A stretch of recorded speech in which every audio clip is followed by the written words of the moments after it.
السلام علیکم. میں سید جاوید حسن.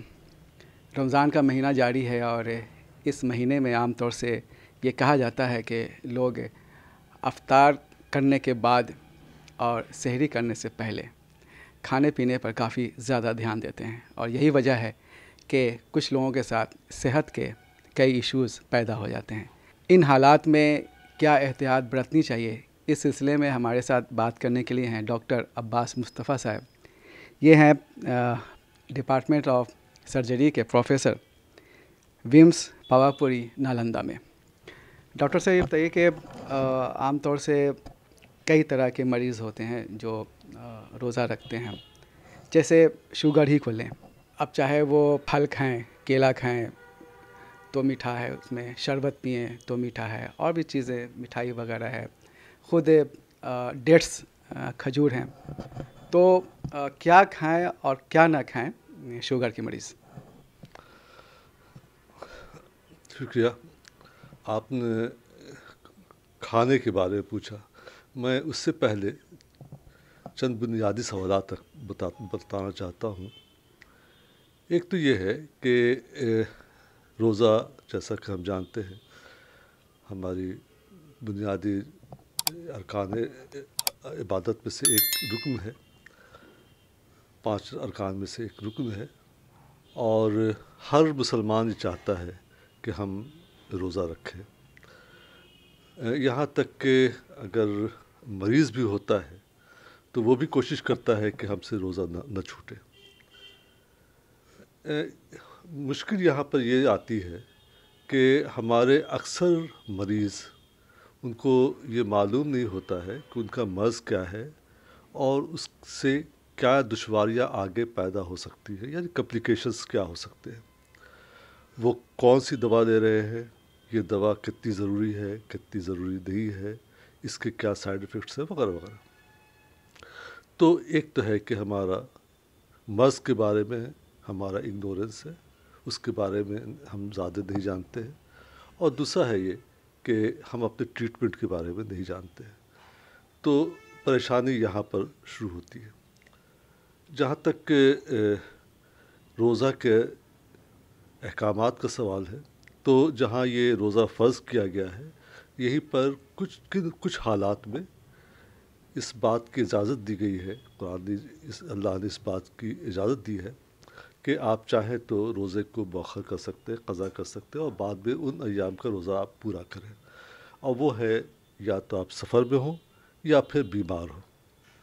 اب سوال اٹھتا ہے کہ کون سی بیماری ہے جس میں آپ روزہ کو قضا کر سکتے ہیں، روزہ نہیں رکھ سکتے. موٹی باتیں یہ ہے کہ کوئی ایسا مرض جس سے جان پر اس جان جانے کا خطرہ ہو، یا مرض کے بڑھنے کا خطرہ ہو، یا اس سے کمپلیکیشنز پیدا ہونے کا خطرہ ہو. تو وہ بیماریاں اگر وہ ایسی بیماری ہے تو ان حالات میں آپ روزہ کو قضا کر سکتے ہیں اور آپ بعد میں رکھیں. اب سوال ہے کہ مرض کیا ہے. تو مرض 2 طرح کے ہوتے ہیں. ایک ہے ایکیوٹ، یعنی وہ ایسا مرض جس سے کہ جو ایکائک ہوا اور جس سے کہ خطرہ ہے آپ کی زندگی کو. تو اس طرح کے مرض میں ہم سمجھتے ہیں کہ سارے مسالک جو ہے، جتنے بھی فقہی مسالک ہیں، ان کا ہم سمجھتے ہیں کہ اس پہ اجماع ہے کہ آپ ان حالات میں روزہ نہ رکھیں اور قضا کریں. اب سوال آتا ہے کہ کرونک ڈیزیزز، آپ نے ذیابیطس کا سوال کے بارے میں سوال کیا. تو یہ کرونک مرض ہے، اور یہ کرونک مرض ہے. اس سلسلے میں الگ الگ اس پر ریسرچ ہوا ہے اور کچھ گائیڈ لائنس دی گئی ہے. انٹرنیشنل ڈائبیٹک فیڈریشن اور diabetes and Ramadan international alliance, اس نے مل کے کچھ گائیڈ لائنس دیا ہے اور کیٹیگرائز کیا ہے کہ کن لوگوں کو روزہ رکھنا چاہیے اور کن کو نہیں رکھنا چاہیے. تو 3 کیٹیگری میں انہوں نے بانٹا ہے اور انہوں نے سجیشنز دیے. ایک تو ہے یہ کہ ویری ہائی رسک پیشنٹس، اور ماڈریٹ اور لو رسک پیشنٹس، یہ 3 کیٹیگری انہوں نے بنایا ہے. اور ان 3 کیٹیگری میں جو ویری ہائی رسک پیشنٹس ہیں ان کو کہا ہے کہ ان کو روزہ نہیں رکھنا چاہیے ہر حال میں، مسٹ ناٹ. جو بیچ کے ہیں ہائی رسک پیشنٹس ان کے بارے میں کہا ہے کہ should not, they should not fast, تو ان کو روزہ نہ رکھے تو بہتر ہے. اور تیسری کیٹیگری جو کہ ماڈریٹ اور لو رسک کی کیٹیگری ہے اس کو کہا ہے کہ وہ روزہ رکھ سکتے ہیں. تو اب سوال ہے کہ یہ وہ کیٹیگرائز جو کیا ہے ان میں کیا کیا باتیں ہیں.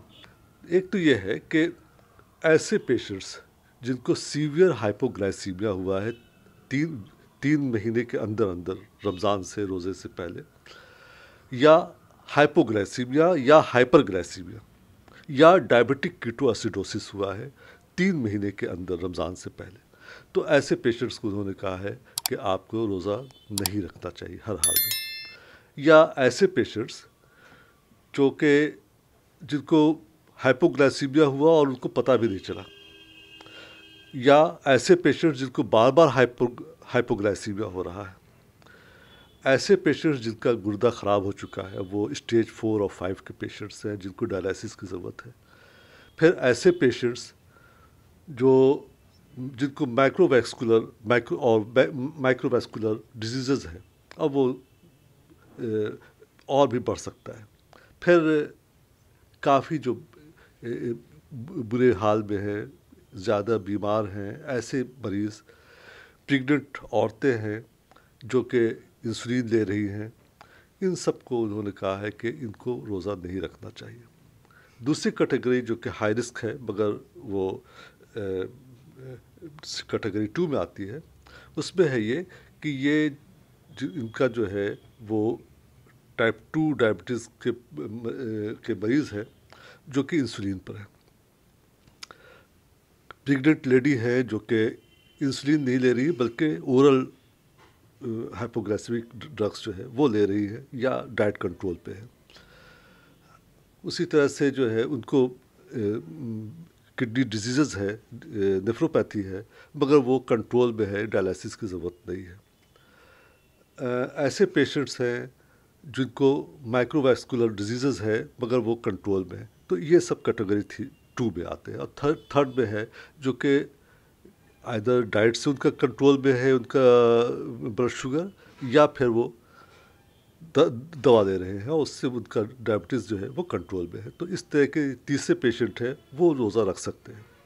تو اب ہے یہ کہ جو روزہ نہیں رکھ سکتے ہیں وہ بھی انسسٹ کرتے ہیں کہ نہیں ہم ہر حال میں رکھیں گے. تو ایسے لوگوں کو کیا کرنا چاہیے؟ تو ان کے لیے انہوں نے کہا ہے کہ آپ ایسا کریں کہ ایک تو یہ ہے کہ آپ کو اچھی طور سے معلوم ہونا چاہیے کہ آپ کا مرض کیا ہے، کیا کیا کمپلیکیشنس ہو سکتا ہے، ہم آپ کے جو وارننگ سائنس ہیں وہ کیا کیا ہے، اور جہاں بھی آپ کو ذرا بھی دقت ہو تو وہ آپ کے پاس میڈیکل ایڈ موجود ہو، ایسے ڈاکٹرس، ڈائٹیشنس یہ اویلیبل ہو جو آپ کو ٹریٹ کر سکے. پھر یہ ہے کہ آپ کو کچھ حالات ایسے ہیں جس میں ہر حال میں آپ جانیں کہ ہم کو روزہ توڑنا ہے. وہ کیا ہے؟ ایک تو یہ کہ ہائپوگلائسیمیا کیا ہے؟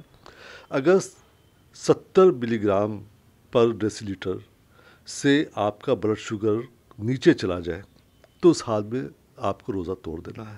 اسی طرح سے ہائپر گلائسیمیا، اس کے مطلب یہ ہوئے کہ 300 ملی گرام سے اگر بلڈ شوگر آپ کا اوپر چلا گیا تو اس حال میں بھی آپ کو روزہ توڑ دینا ہے. آپ ڈائبٹک کیٹو ایسیڈوسس وغیرہ وہ تو ہم نے پہلے ہی بتا دیا. پھر یہ ہے کہ آپ کو جو ہے وہ وارننگ سائنس وہ آپ محسوس کر رہے ہیں. مطلب یہ ہے کہ سویٹنگ ہو رہی ہے، آپ پالپیٹیشن ہو رہا ہے، آنکھ کے سامنے اندھیرا ہے. وارننگ سائنس جو ہوتے ہیں شوگر لو ہونے کے وہ آپ محسوس کر رہے ہیں. تو ان حالات میں آپ کو بہرحال روزہ کو توڑ دینا ہے. تو یہ چیزیں ہیں اور یہ ساری چیزیں پیشنٹس کو پتہ ہونی چاہیے. مشکل یہ ہے کہ ہمارے یہاں مسلم ڈاکٹرس ہر جگہ موجود نہیں ہیں جو روزہ داروں کو گائیڈ کر سکے کہ آپ اور صحیح ان کو مشورہ دے سکے کہ کب آپ کو رکھنا ہے کب نہیں رکھنا ہے.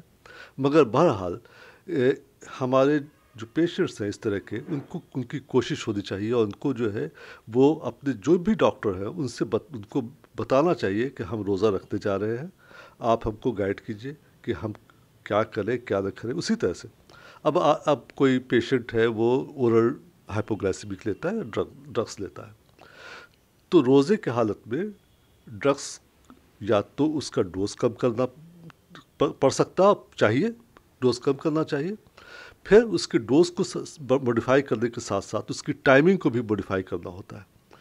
تو یہ ساری چیزیں ہیں جو کہ کوئی جو ڈاکٹر ہے وہ آپ کو سجیسٹ کرے گا کہ آپ کس طرح سے موڈیفائی کریں ڈوز کو اور ٹائمنگ کو. پھر ہے دوسری چیز کہ ہائیڈریشن, پانی وغیرہ وغیرہ ہم کو زیادہ سے زیادہ پینا ہے, چونکہ وقت کم ہوتا ہے, یہ ہم کو جو ہے اس کے بارے میں خیال رکھنا ہے. پھر تیسری چیز ہے کہ عام طور سے ہوتا ہے کہ ایک بار ہم بہت زیادہ کھا لیتے ہیں اور اس کی وجہ سے ہوتا یہ ہے کہ جب ہم نے بہت زیادہ کھایا تو ہمارا بلڈ شوگر کافی ہائی ہو گیا. تو اس کو اوائڈ کرنا ہے. ہم کو ایک ساتھ میں زیادہ نہ کھا کے اپنے کھانے کو 2 کے بجائے 3-4 بار تھوڑے تھوڑے اس پہ وقفے پہ ہم کو کھائیں اور اس کے بعد وہ یہ کریں. اس طرح سے ہم اپنے ڈائٹ کو کریں, کنٹرول کریں. ڈائبٹیز کے ساتھ ساتھ اور بھی بیماریاں ہیں, وہ ہیں جیسے کارڈیو ویسکولر ڈیزیزز. کسی کو بلڈ پریشر ہے تو بلڈ پریشر یہ کوئی ایسا مسئلہ نہیں ہے عام طور سے جس میں کہ روزہ کو قضا کیا جائے. عام طور سے جو دوائیں موجود ہیں ان سے بلڈ پریشر جو ہے وہ کنٹرول میں رہتا ہے. صرف یہ ہے کہ اس کے ڈوز کو اور ٹائمنگ کو موڈیفائی کرنے کی ضرورت پڑتی ہے اور وہ اپنے ڈاکٹر سے رجوع کر کے اس کو اسی طرح سے وہ موڈیفائی کر لیں. اکثر لوگ یہ کہتے ہیں کہ ہم کو گیس ہوتا ہے, اس کو بلوٹنگ کہتے ہیں, یا پھر یہ ہے کہ ہم کو سینے میں جلن ہوتی ہے, پیٹ میں جلن ہوتا ہے, پیٹ میں درد ہوتا ہے وغیرہ وغیرہ. اس طرح کی چیزیں جو گیسٹرو انٹسٹینل جو سمٹمس ہیں اس کی شکایت عام طور سے لوگ کرتے ہیں.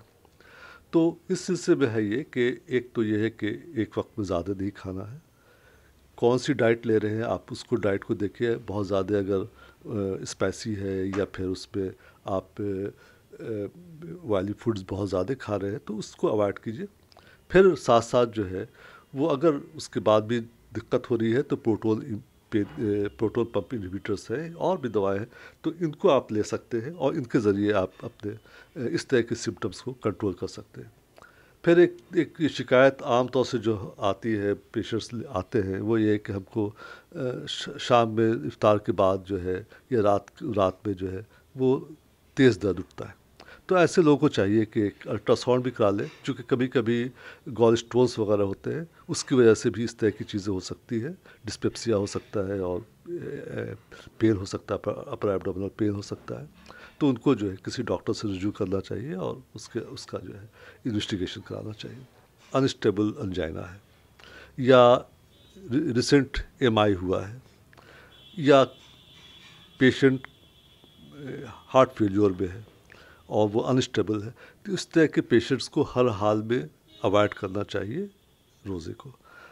اور اس کے علاوہ اگر کچھ ہے, اولڈ مان لے کہ اس کو ایم آئی ہے, یہ ہے وہ ہے, اور وہ دوا لے رہا ہے, اسٹیٹس لے رہا ہے, تو ان کو کنٹینیو کر سکتا ہے. اور اس سلسلے میں بھی بہتر ہوگا وہ ڈاکٹر سے رجوع کرے اور اس کے بعد وہ جیسا مشورہ دے وہ کرے. ایک دوسرے قسم کے پیشنٹس ہو سکتے ہیں کرونک پیشنٹس, وہ جن کو رینل ڈیزیز ہے, کڈنی کی بیماری ہے, تو یا تو وہ کڈنی فیلیور کے پیشنٹ ہیں. اگر وہ ڈائلیسس میں ہے تو بہرحال ان کو جو ہے وہ روزہ نہیں رکھ سکتے ہیں. مگر اگر یہ ڈائلیسس میں نہیں ہے اور ان کا وہ کنٹرول میں ہے تو وہ اپنے ڈاکٹر سے رجوع کر کے وہ چاہیں تو وہ روزہ رکھ سکتے ہیں. ان کے ساتھ مشکل یہ ہے کہ ان کے واٹر انٹیک کو بھی ریسٹرکٹ کیا جاتا ہے, تو دیکھنا ہوگا کہ وہ کس حد تک روزہ رکھنے کے قابل ہے کہ نہیں ہے. اور ایسے لوگوں کو جن کو جو نہیں رکھ سکتے ہیں ان کو اللہ نے اس بات کی اجازت دی ہے کہ وہ اس کو وہ نہ رکھ کے وہ مسکین کو کھانا کھلائیں. گردے میں جو ہے پتھر ہو گیا ہے یا اس کی شکایت، یا تو کہتے ہیں کہ کم پانی پینے کی وجہ سے بڑھ جاتے ہیں، یا اگر پہلے سے پتھر وغیرہ ہے تو اس کا درد وغیرہ شروع ہوتا ہے. تو کوشش یہ ہونی چاہیے کہ ایک تو جن کو رینل اسٹون ہے اور ان کو ڈاکٹرز نے منع کیا ہے کہ آپ یہ کھانا اوائڈ کریں، تو وہ کھانا اوائڈ کرنا ہے.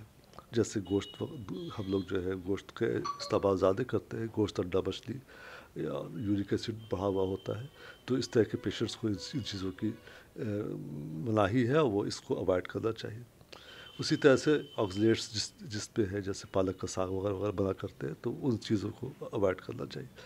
اور زیادہ سے زیادہ پانی پینا یہ ضروری ہے. کوشش یہ رہے کہ پانی اتنا پیے کہ پیشاب پانی کے جیسا صاف ہو.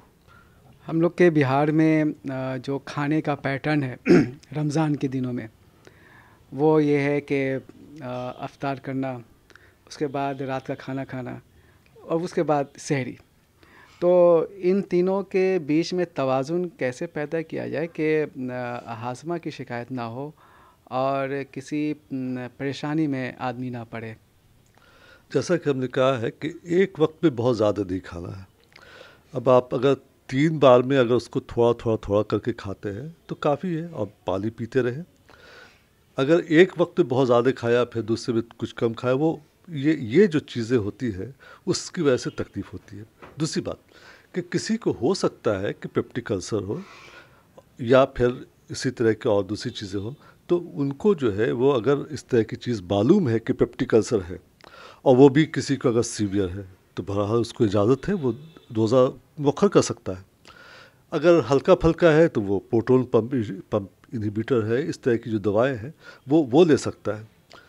اور دوسری چیز ہے کہ وہ دیکھے کہ ہم کون سی غذا کھا رہے ہیں جس سے اس کی تکلیف بڑھ رہی ہے، اس غذا کو اوائڈ کر سکتا ہے. جہاں تک پھل کا تعلق ہے تو آپ اس میں یہ بتاتے کہ ایسے کون سا پھل کا استعمال کرنا چاہیے ہر موسم کو دیکھتے ہوئے کہ جو روزے کا وقفہ ہوتا ہے تو وہ اس کو آدمی مینٹین کر سکے، اور ایسے پھل بھی جس کو عام آدمی افورڈ کر سکے.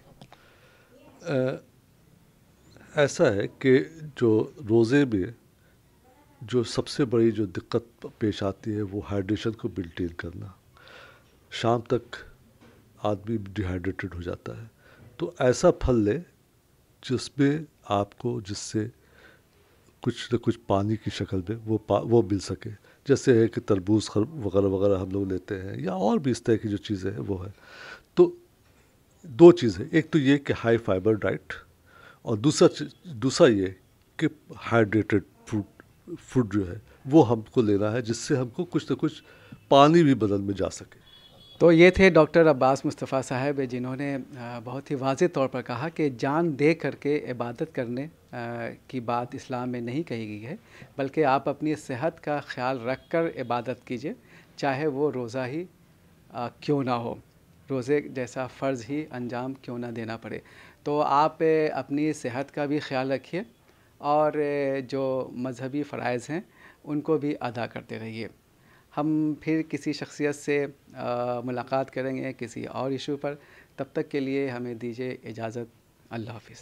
بہت بہت شکریہ.